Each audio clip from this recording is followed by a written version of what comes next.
Salut les amis, j'espère que vous allez bien. Aujourd'hui, on fait cette vidéo avec One Piece of Rubbish, un déchet par jour qui a réuni les jeunes du lycée Saint-Charles au Pharo pour organiser une opération de ramassage. Voilà, après ils se sont un petit peu dispersés partout dans Marseille. Là, on est au Catalan et les jeunes que vous voyez derrière moi, ils sont en train de nettoyer la plage. On va aller les voir, on va aller leur parler, on va leur demander ce qu'ils font. C'est parti. Alors Jules, bonjour. Est-ce que tu peux me dire qu'est-ce que tu fais aujourd'hui ici? On est venu ici pour nettoyer les rues de Marseille. Donc on a un rendez-vous au Pharo avec plein de sections, notamment Bibac et OIB, et d'autres classes qui sont portées volontaires. Bonjour tout le monde et bienvenue au jardin du palais du Pharo. Aujourd'hui, à l'occasion de la semaine européenne de la diplomatie.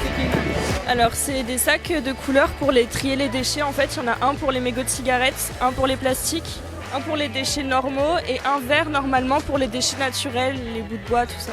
C'est important de le faire, mais surtout que ça devienne quelque chose de naturel en fait pour un peu tous les habitants et que ce soit pas quelque chose d'exceptionnel comme aujourd'hui. Toi, tu fais ça au quotidien, tu fais attention?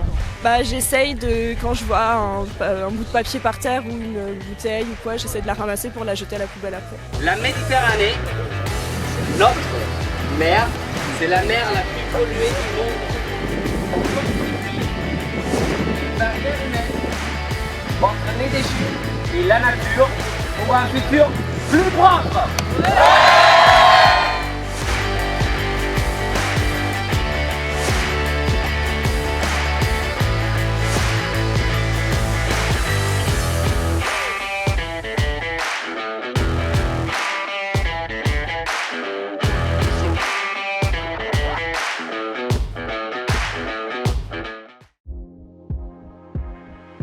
Du coup, est-ce que vous pensez qu'il y a finalement une bascule entre la génération d'avant et cette génération-là au niveau de la sensibilisation aux problèmes d'environnement?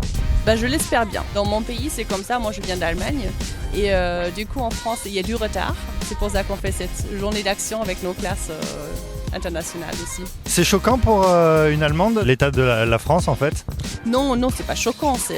En Allemagne, il y a des endroits où c'est sale aussi. Mais en fait, le manque de conscience, en fait, de polluer, d'éviter des déchets, tout ça, il y a un peu de retard. On participe également au nettoyage un peu de Marseille, qui n'est pas une ville les plus propres du monde, mais qui s'améliore peu à peu grâce aux jeunes aussi.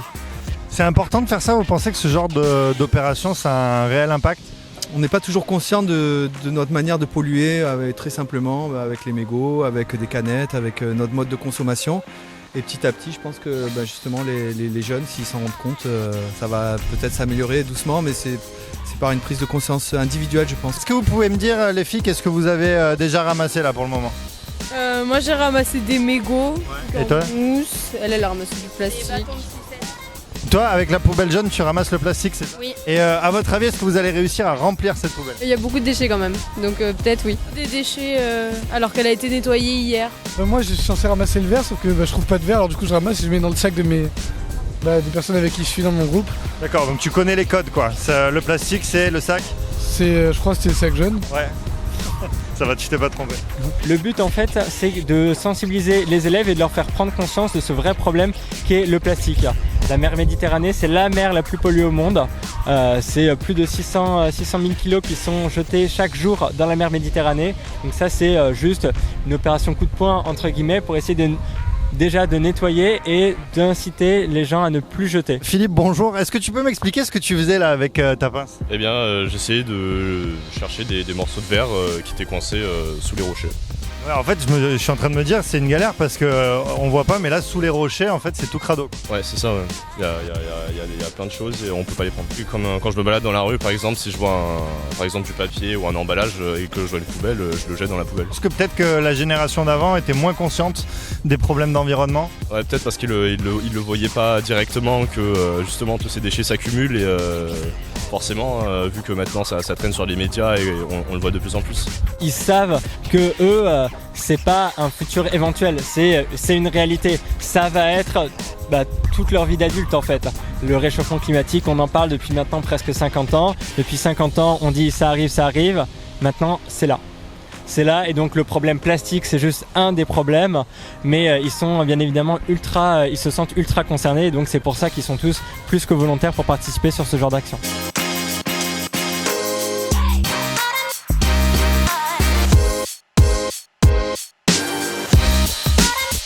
Bah là, il y avait une bouteille qui était coincée.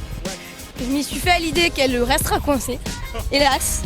Mais du coup, ça m'a permis de remarquer que là-bas, il y avait une autre bouteille qui était, elle, pas coincée. Du coup, je me suis permis, j'ai essayé de la prendre, ce qui d'ailleurs j'ai réussi. Et là, il y a un autre truc encore coincé, que je compte bien décoincer parce que je suis très têtue. Je vois ça. En fait, on se rend compte qu'il y a des déchets, mais genre jusque sous les rochers et tout quoi. Jusque sous les rochers, et surtout des déchets que je me dis, mais la bouteille encore ça va. Mais là, par exemple, il y a un truc en plastique, un truc comme de télé ou je ne sais pas. Et je me demande du coup comment il atterrit ici. Comment c'est arrivé là?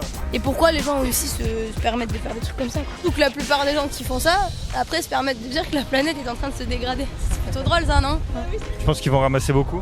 Pas forcément, parce qu'ici en fait sur les plages, ce qu'il faut savoir c'est que c'est souvent des micro-déchets, donc c'est-à-dire c'est des tout petits bouts de plastique, et donc même si c'est très important de le ramasser, parce que ces bouts de plastique ils finissent directement dans la bouche des poissons, les mêmes poissons qu'on mange, mais c'est pas aussi impressionnant à ramasser malheureusement. C'est au moins aussi important, mais c'est moins impressionnant. Dans les modes de consommation, c'est pas, il y a quand même beaucoup de jeunes qui suivent des modes de consommation, on va dire traditionnels, basés sur vraiment l'hyperconsommation, la mode, enfin bon les choses jetables. Oui, il y a une prise de conscience de la part d'énormément de jeunes, mais il y en a encore beaucoup qui sont inconscients de ce qu'ils consomment. Toi, est-ce que tu es sensible à tous ces problèmes d'environnement?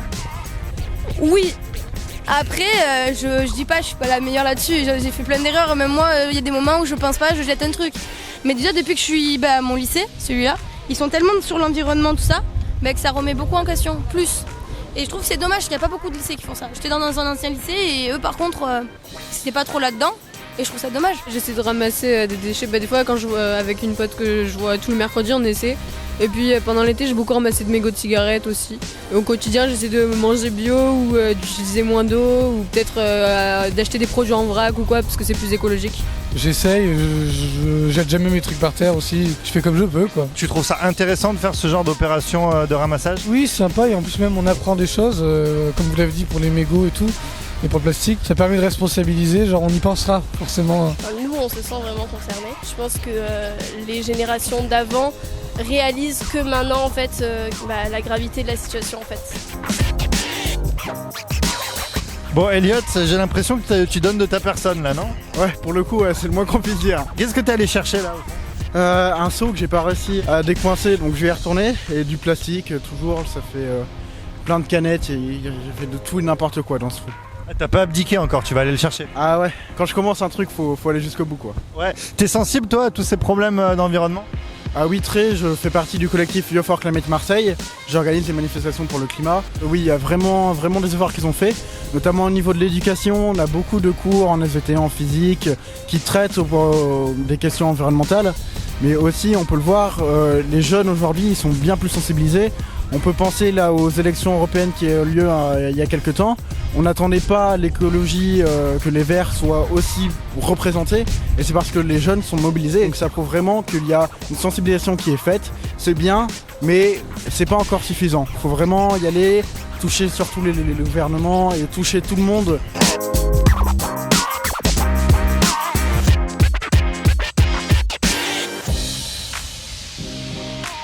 Alors Sabine Bernasconi, bonjour. Bonjour.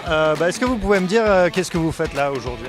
Avec les jeunes du lycée Saint-Charles, avec tous les consuls de Marseille, nous avons organisé cette opération qui vise à débarrasser des sites de leurs déchets, à venir les apporter ici dans le centre d'animation de la rue des Lys, avec en accueil tout un village d'associations qui apportent des solutions et qui expliquent comment trier les déchets, comment ils peuvent être recyclés, quels sont les circuits d'extermination des déchets, et tout cela dans un cadre de sensibilisation des jeunes et aussi d'engagement citoyen et de partage d'un moment sympa et convivial.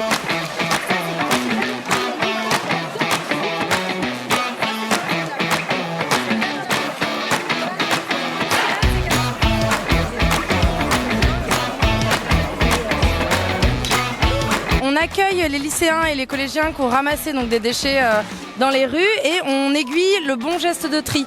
On fait en sorte que ce ramassage, les déchets qui ont pu être ramassés vont pouvoir être valorisés, en tout cas ceux qui sont valorisables, notamment les bouteilles en plastique, les canettes, les cartons, mais aussi le verre et les bouchons qui vont être récupérés par une association.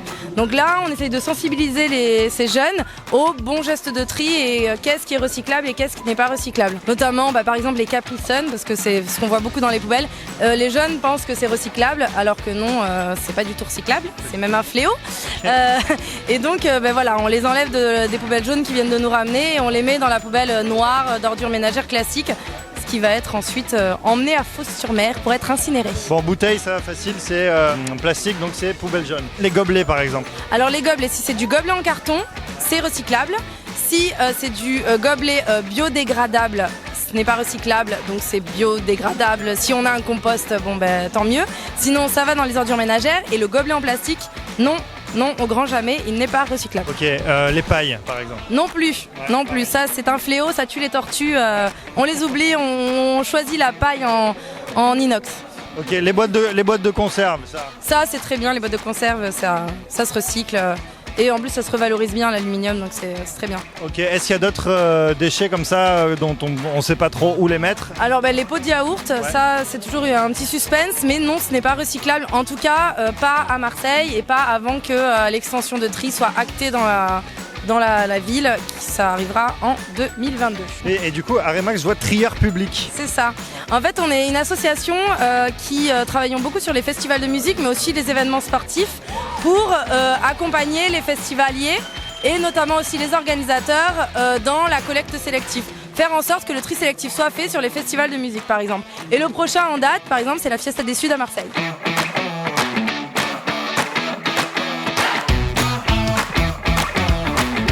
Alors là, donc on est sur le stand de Un déchet par jour. C'est vous qui organisez la journée. Est-ce que vous pouvez me dire qu'est-ce que vous faites ici, là, sur le stand? Par exemple, là, on a un jeu de cartes où chaque déchet, on doit l'associer à un impact, à une durée de détérioration et il y a une poubelle. Après le ramassage, donc ils ont accès à ce village des solutions-là.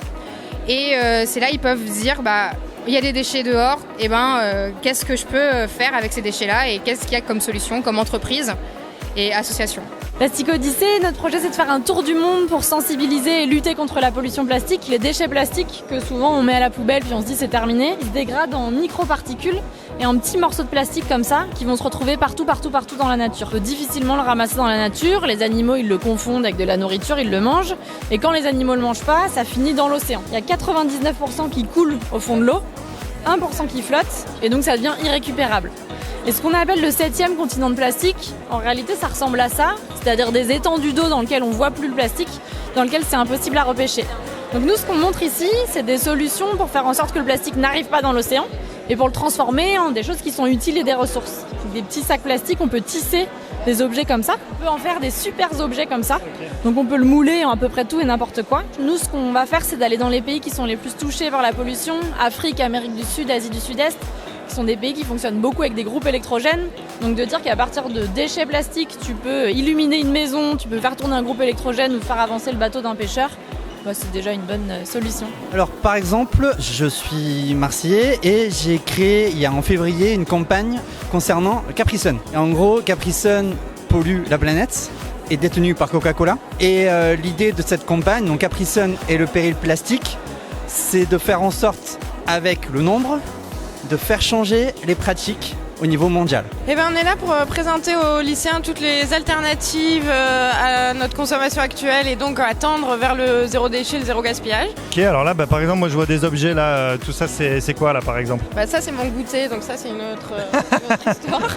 D'accord, mais je me dis, est-ce que c'est pas une façon aussi de recycler des déchets? Ah oui, là plutôt que de jeter cette boîte en plastique, on la réutilise jusqu'à ce qu'on puisse plus, tant qu'à faire. Oui, donc on a une mise en pratique pour le goûter. Voilà, exactement. Sinon là je vois des fils tressés là, c'est quoi ça? Voilà, là on présente des tawashi, donc c'est une alternative à l'éponge traditionnelle pour faire la vaisselle. Donc là on récupère des petits morceaux de collants, de t-shirts, des ronds de tissu quoi.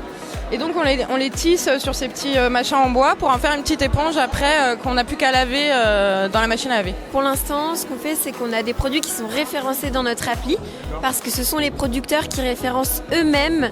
Aujourd'hui, si vous êtes dans un supermarché, vous allez peut-être voir le label My Food Story et effectivement pouvoir scanner le code barre. Donc vous avez l'autre entrée qui est celle de la recherche par géolocalisation. Si par exemple vous arrivez dans une nouvelle ville que vous voulez manger de la viande bio qui est traçable, Vous allez chercher viande bio autour de vous et vous allez trouver les différents points de vente et restaurants qui en vendent. Ouais. Vous vous appelez Ça Cartonne. Ouais. Okay. Ça va, vous avez du succès? Vous faites un carton? Oui, alors on a une toute petite, ouais, elle est facile. Ouais, tellement franchement, t'as pas bien, normalement, vous êtes meilleur que ça. En fait, la métropole nous a mis au défi de réussir à collecter les petits professionnels de l'hypercentre-ville à Marseille. Les grosses entités peuvent être collectées par les grosses sociétés, les Veolia, Bronzo, BP Environnement, Lemon Tree. Les petites structures sont beaucoup plus compliquées à collecter. Alors les Flamands Verts, en fait, nous, notre cœur de métier, c'est de proposer des ateliers pour que les gens apprennent à fabriquer eux-mêmes leurs propres cosmétiques ou leurs produits d'entretien. Et on privilégie des formats solides pour éviter les emballages. Donc on réutilisera des bocaux de confiture, etc. Et on a un beurre de massage pour nourrir le corps. En dessous, on a un pain au beurre de cacao sur gras pour la douche. Ah, c'est pas du fromage tout ça, moi j'ai cru. C'est pas du fromage. C'est mignon, on a envie de les manger, mais non. Là, vous avez un shampoing solide. Ok. En dessous, un gommage, un sérum pour les yeux et le visage. Là, vu qu'on avait un public jeune ce matin, c'est une barre détox contre l'acné au charbon. Le sopalin lavable, l'incontournable. D'accord. Ah oui, et c'est lavable genre en machine? Lavable en machine, on prend sa feuille, une fois qu'elle est usée, on la met à la panière à linge, il n'y a plus qu'à la laver. Alors moi je représente l'association Eurocircle, donc on fait partie du réseau des centres d'information Europe Direct et on est là pour informer un peu sur ce que fait l'Europe en matière d'environnement. Alors il y a toute une législation en fait qui est en place en matière de protection de l'environnement. Là il y a une directive récente qui interdit 10 types de plastique à usage unique. L'Union européenne a mis en place un dispositif qui s'appelle le Corps européen de solidarité qui permet aux jeunes de s'engager sur des projets notamment liés à l'environnement. Alors YoYo, c'est une start-up qui sensibilise les Marseillais à la pollution plastique en récompensant le geste de tri. Donc en fait les sacs que vous voyez juste derrière vous, les habitants marseillais peuvent les récupérer. Dedans ils peuvent trier toutes leurs bouteilles en plastique. Tout ce qui est bouteilles en plastique transparent, l'eau, le jus de fruits, le liquide vaisselle, le shampoing. Et à chaque fois que mon sac est plein, je vais le ramener dans un point relais à côté de chez moi. À Marseille, on en a une 50aine sur les 1er, 2e, 3e, 11e et 13e arrondissements. Et à chaque fois que je ramène un sac, mon coach, nous c'est ce qu'on appelle les coachs, c'est les points relais, c'est des super ambassadeurs du tri dans les quartiers. C'est des centres sociaux, des maisons pour tous, des centres sportifs, des commerçants, des habitants qui vont collecter le plastique les sacs YoYo en fait des habitants qui sont autour d'eux. Et donc mon coach, il va enregistrer soit le numéro qu'il y a là, soit scanner le petit QR code. Et ça me crédite des points sur mon compte YoYo que je peux échanger contre des récompenses.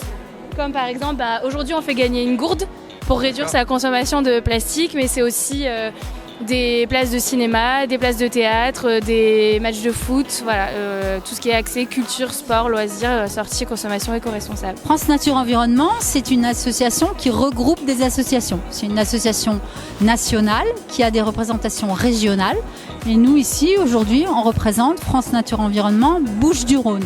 Alors Recyclub, c'est une association. Nous, on fait surtout de la sensibilisation autour du déchet mégot. Après, on collecte les mégots en fait. C'est un cendrier un peu spécial. En fait, il y a une question qui est posée en haut. Dans ces cas, quel est le meilleur attaquant de l'OM? Et les gens, en répondant à la question, en fait, ils votent et ça nous permet de collecter un maximum de mégots de cigarettes. C'est une façon ludique d'amener les gens. À jeter les mégots, pas par terre, mais dans un cendrier. Voilà. Et là, du coup, moi, je me rends compte que j'aimerais répondre à la question, mais j'ai pas de mégots. Faut que je me mette à fumer? Non, ça suffit de ramasser des mégots qu'il y a par terre. Il y en a une grosse quantité, donc vous inquiétez pas, vous allez trouver facilement. Alors là, j'essaye d'enseigner aux personnes qui viennent les mécanismes du réchauffement climatique. Et voilà les amis, c'était le Tarpamien avec un déchet par jour pour une opération de ramassage. Juste à côté de moi, là, on vous a présenté le village des solutions. Merci de nous avoir suivis et on se retrouve très vite pour un nouveau reportage. Ciao. Est-ce que vous allez organiser d'autres opérations comme celle-ci à l'avenir?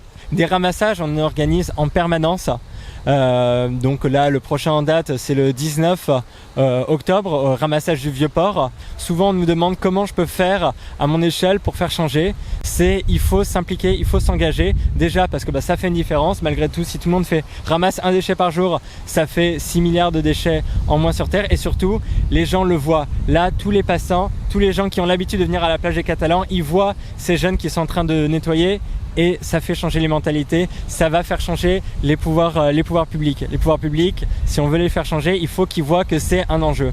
je dirais, au-delà des problèmes d'environnement, bah, c'est notre chez nous, quoi. C'est là où on vit. Donc, C'est ça, bah, love ta mère, clean ta ville. Exactement. C'est ça. Eh ben, merci beaucoup. Et on peut même rajouter arrête de niquer ta mère, Méditerranée.